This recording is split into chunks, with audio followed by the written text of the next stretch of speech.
Hello guys, ഇന്ന് ഒരു അടിപൊളി മോട്ടിവേഷൻ വീഡിയോ ആയിട്ടാണ് ഞാൻ വന്നിട്ടുള്ളത്. പെൺകുട്ടികൾക്കുള്ള ടിപ്പുമായിട്ടാണ് ഞാൻ വന്നിട്ടുള്ളത്. കാരണം എന്താണെന്ന് വെച്ചാൽ ഇന്ന് എല്ലാ കുട്ടികളിലും മെയിനായിട്ട് കണ്ടുവരുന്നതാണ് അവരുടെ കയ്യിൽ സ്മാർട്ട് ഫോൺ അല്ലേ. ഫോണില്ലാത്ത പെൺകുട്ടികളും ഇല്ല, ആൺകുട്ടികളും ഇല്ല. അപ്പോൾ ഇന്നെന്ന് പറഞ്ഞു കഴിഞ്ഞാൽ ആൺകുട്ടികൾക്ക് നല്ല ഫ്രീഡം കിട്ടിയ പോലെ പെൺകുട്ടികളായാലും അങ്ങനെ തന്നെ.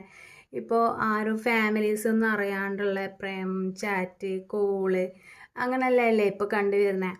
അപ്പോൾ നമുക്ക് പെൺകുട്ടികളോട് പറയാനുള്ളതെന്ന് വെച്ചാൽ മെയിനായിട്ട് ആൺകുട്ടികൾ നല്ല സ്നേഹം നടിച്ച് വന്നു കഴിഞ്ഞാൽ അത് വിശ്വസിച്ചിട്ട് പെട്ടെന്ന് ചാറ്റിങ്, കോളിങ്, വീഡിയോ കോൾ അങ്ങനെയെല്ലാം നിൽക്കുന്നുണ്ട് പെൺകുട്ടികൾ. അപ്പോൾ പെൺകുട്ടികളോട് നമുക്ക് മെയിനായിട്ട് പറയാനുള്ളത് ഇവർ സത്യസന്ധമായിട്ടാണോ സ്നേഹിക്കുന്നത് എന്നുള്ള ആദ്യം മനസ്സിലാക്കുക. അങ്ങനെ അവർക്ക് നമ്മളോട് അത്രയ്ക്ക് ഡീപ്പായിട്ടുള്ള സ്നേഹം ഉണ്ടെങ്കിൽ അവരെ വീട്ടിൽ സംസാരിക്കാൻ പറയണം. സംസാരിച്ചിട്ട് ഓക്കെ ആണെങ്കിൽ മാത്രം മുന്നോട്ട് പോയാൽ മതി. അല്ലാതെ കണ്ടുവരുന്ന ആൺകുട്ടികളെല്ലാം ഫുൾ കംപ്ലീറ്റ് സത്യസന്ധമായിട്ട് ഞാൻ പറയുകയാണ്, ചതിക്കാൻ വേണ്ടി മാത്രമാണ് വരുന്നത്. അവരെ സ്വന്തം വീട്ടിൽ അറിയിക്കാണ്ട് നിങ്ങളെ വീട്ടിൽ ഞാൻ പറയാൻ വന്നിട്ട് ഞാൻ നിൻ്റെ ഉമ്മാനോട് ഉപ്പാനോട് അല്ലെങ്കിൽ അമ്മനോട് അച്ഛനോട് ചോദിക്കാന്നെല്ലാം പറയും. അതൊന്നും വിശ്വസിക്കരുത്. അവർ അടവാണ്. സ്വന്തം വീട്ടിൽ പറഞ്ഞിട്ട് ഓക്കെ ആണ്, അവരെ വീട്ടിലെല്ലാം സമ്മതമാണ്, എല്ലാം ആക്കി ഓക്കെ ആണെങ്കിൽ നിങ്ങൾ അന്വേഷിച്ചിട്ട് എല്ലാം കൊണ്ട് ഓക്കെ ആണെങ്കിൽ നിങ്ങൾക്ക് കണ്ടിന്യൂ ചെയ്യാം.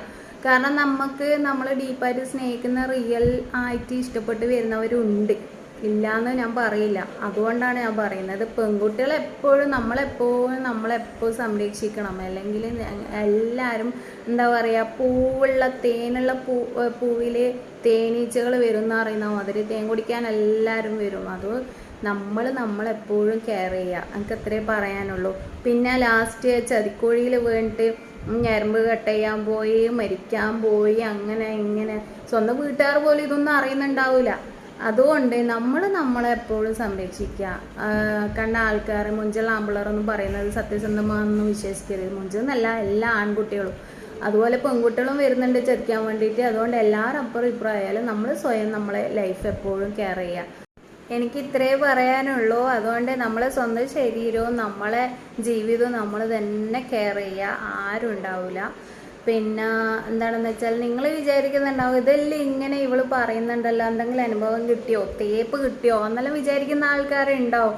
പക്ഷെ അങ്ങനൊന്നല്ല. നമ്മളിപ്പം മരിക്കുമെന്ന് നമുക്കറിയാം, പക്ഷെ മരിച്ചിട്ടല്ലല്ലോ. നമ്മൾ കണ്ടറിഞ്ഞിട്ടും കേട്ടറിഞ്ഞിട്ടല്ലേ അത് വിശ്വസിക്കുന്നത്. അതുപോലെ തന്നെയാണ് എല്ലാ കാര്യങ്ങളും. കുറച്ച് നമ്മൾ കേട്ടതെല്ലാം വിശ്വസിക്കുക. അപ്പോൾ എനിക്ക് ഇത്രേ പറയാനുള്ളൂ. നമ്മളെ ജീവിതം നമ്മൾ നന്നായിട്ട് നോക്കുക. ജീവിതാവസാനം വരെ നല്ല രീതിയിൽ ജീവിക്കാൻ വേണ്ടിയിട്ട്, ആത്മവിശ്വാസത്തോടെ ജീവിക്കാൻ വേണ്ടിയിട്ടുള്ള കളികൾ കളിക്കുക. അല്ലാതെ അങ്ങനെ ഇങ്ങനെ പോയി കഴിഞ്ഞിട്ട് ലാസ്റ്റ് ദുഃഖിച്ചിട്ട് ഒരു കാര്യമില്ല. ഇനിയിപ്പോൾ ജീവിതത്തിൽ അനുഭവിക്കണം പലത് ആണെന്ന് വിചാരിച്ചാൽ അതിപ്പോൾ കല്യാണം കഴിഞ്ഞതിന് ശേഷം ആകാൻ മതി. എന്നാലും നമ്മൾ കഴിയുന്നതും ബുദ്ധിയിൽ ജീവിക്കുക. അത്രേ ഞങ്ങൾക്ക് പറയാനുള്ളൂ. താങ്ക്